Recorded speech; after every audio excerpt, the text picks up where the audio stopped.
Gente, um tema muito importante, muito atual, infelizmente, falar sobre miséria.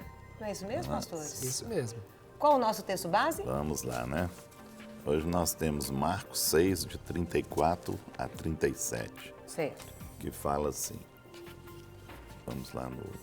E Jesus saindo, viu uma grande multidão e teve compaixão deles, porque eram como ovelhas que não têm pastor.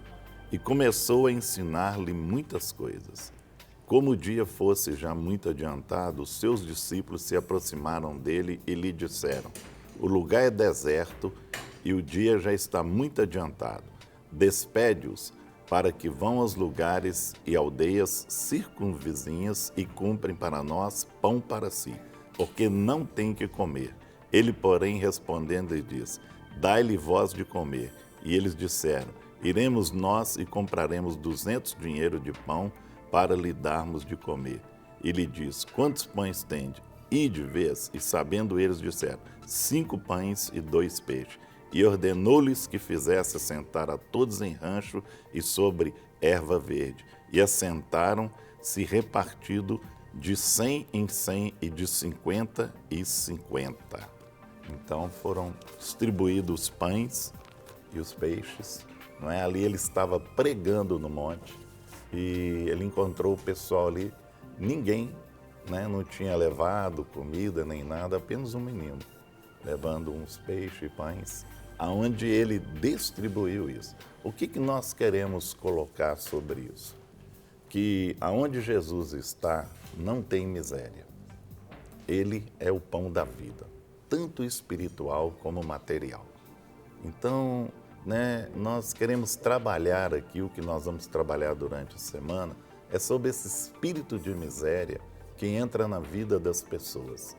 Né? Elas têm Jesus, converte, o Senhor tem as promessas, né, na palavra, né, buscai primeiro o reino, as outras coisas serão acrescentadas, está lá em Mateus 6. Então você tem que entender que o Senhor, Ele nos dá. E muitas vezes, até você aprender a trabalhar isso na sua vida, o Senhor vai te dar o maná de cada dia. Mas o Senhor pode te dar a vida em abundância. Agora, tira esse espírito de pobreza da sua vida. Muitas vezes você converte, tem as promessas, o Senhor quer te dar, mas você ainda continua com essa sombra de miséria sobre a sua vida. E nós vamos trabalhar sobre isso aqui, para você entender que você é filho do Rei.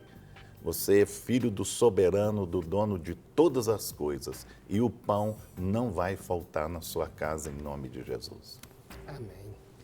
Eu queria, Carol, aproveitar e lembrar que essa semana nós vamos ter o nosso seminário Clínica da Alma ali no Greenpeace. Então, você que está pensando em ir, vai ser sexta, sábado e domingo. Nós vamos estar reunidos ali e eu gostaria de deixar essa lembrança para você que, se você está pensando, entre em contato conosco, porque ainda há algumas vagas, mas nós já estamos fechando, porque como vai ser essa semana e esse vai ser o nosso último acampamento, então, se você ainda tem algumas questões que você gostaria de ver resolvidas durante esses dias, quem sabe essa pode ser a grande oportunidade que Deus está abrindo para você. Então, no sítio Greenpeace, esse final de semana, 28, 29 e 30. Então, entre em contato conosco, está aparecendo aí na sua tela e você com certeza será abençoado, porque Deus vai restaurar e fazer grandes coisas na sua vida em nome de Jesus. Eu queria também colocar, o Guerra falou a respeito da miséria no sentido do pão. Mas há outras coisas, Carol, que não é apenas o pão. Há um sentimento que muitas vezes ele vem sobre a pessoa. Correto. E é um sentimento de miséria, isto é, a pessoa ela se vê um miserável. Isso que eu ia falar agora. Né? Ela não se vê merecedora, ela não se vê digna, ela não se vê, por mais que ela tenha, ela não se vê rica, ela não se vê suprida. Então, esse é um sentimento que muitas vezes está associado a essa situação da miséria. Nós não queremos abordar durante essa semana apenas a miséria no contexto de que falta o pão, mas também na miséria no sentido do contexto de uma falta tanto emocional quanto também espiritual. Há pessoas que elas estão vivendo continuamente dentro da igreja, vivendo num lugar onde ela poderia estar sendo suprida espiritualmente e não consegue ver isso. Nós temos ouvido, inclusive, o pastor Daniel falar a respeito disso todos os dias aqui no programa. Pessoas que conhecem a palavra, que entendem o propósito da palavra, mas não conseguem viver a plenitude dessa palavra. Por que que isso muitas vezes acontece? Emocionalmente, pessoas que vivem emocionalmente num estado de miséria, isto é, elas não conseguem liberar emocionalmente para viver a plenitude daquilo que Deus tem para ela no sentido de alegria, de paz, de tranquilidade, de bênção de Deus. Então, esses são aspectos que a gente quer abordar durante esses dias, Carol. Certo, eu fiquei pensando também. Há muitas pessoas que se consideram miseráveis, até financeiramente, porque às vezes não adquiriram aquilo que elas queriam. Ou eu vejo pessoas que falam muito, eu recebi o meu salário e já acabou tudo, paguei tudo. Eu sou miserável, eu não posso ter uma coisa a mais. Ele amaldiçoa. Eu acho que a gente podia falar um pouco, porque isso é muito comum. As palavras, elas têm poder. Elas têm poder. E muitas vezes você já viu a pessoa que você chega assim e fala, nossa, agora que você vem em casa de pobre, viu? Nossa, você não vem em casa de pobre, não. Ela está já amaldiçando ela mesma, se colocando nesse patamar. Então, muitas vezes a gente tem que tomar cuidado com o que a gente fala. Por exemplo, tem gente que sai para o trabalho de manhã e fala assim, eu vou para aquela porcaria, vou para aquele inferno. Usa esse termo e já está amaldiçoando o trabalho dele. Não, eu estou ganhando essa mixaria. Mas é aquilo, é que está suprindo o mês dele. Talvez está dando para ele pagar todas as contas, mas ele amaldiçoou aqui, não, pouca coisa, não sei o que, isso não dá, olha que miséria. A pessoa fala assim, olha que miséria que eu ganho. Você entendeu? Em vez de abençoar aquilo que ele ganha, não é? Uma vez eu conversei com uma pessoa que ele dava uma pensão alimentícia, tinha 2 filhos, e ele era divorciado. Aí ele falava assim, toda vez que eu encontrava com ele, ele falava assim, não, aquela pensão, que é a maldição que eu estou tirando do meu salário, não sei o que. Eu falei, olha, começa a abençoar a sua pensão, sabe por quê? Porque você está dando para os seus filhos. E isso está indo para maldição para eles. Começa a abençoar, fala assim, eu estou abençoando essa pensão. Aí ele começou.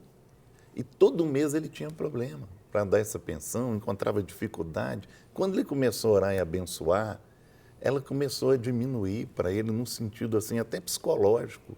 Não era aquele peso. Ele falou, pastor, que interessante, agora está sobrando dinheiro assim para mim. Eu estou impressionado depois que eu comecei a abençoar.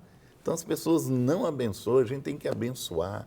Abençoar, você foi no supermercado, fez uma compra, agradeça a Deus, Senhor, muito obrigado por essa compra que eu fiz no supermercado, isso vai suprir a minha casa. Então isso tudo a gente tem que abençoar. E tem muita gente aí trazendo a miséria para dentro da casa dele, trazendo a miséria, e através de palavras. Eu queria, Carol, aproveitando dessa fala do Guerra, trazer 2 ideias que aparentemente são antagônicas. Uma é a ideia de prosperidade. Isso. E a outra, a ideia de miséria. Quando nós pensamos em prosperidade, nós não estamos pensando em riqueza. Porque prosperidade, na realidade, não é ser rico. Ser próspero é não ter falta. Ser próspero é ser suprido. Se a gente pega essa mesma ideia e traz para o oposto, que seria a miséria, ser miserável não significa ser pobre. Ser miserável é ter falta, é não se sentir suprido. Então, há pessoas que, mesmo tendo recursos, elas vivem como se fossem miseráveis, porque aqueles recursos não suprem a sua vida. Ela não consegue se sentir suprida, mesmo tendo os recursos nas suas mãos.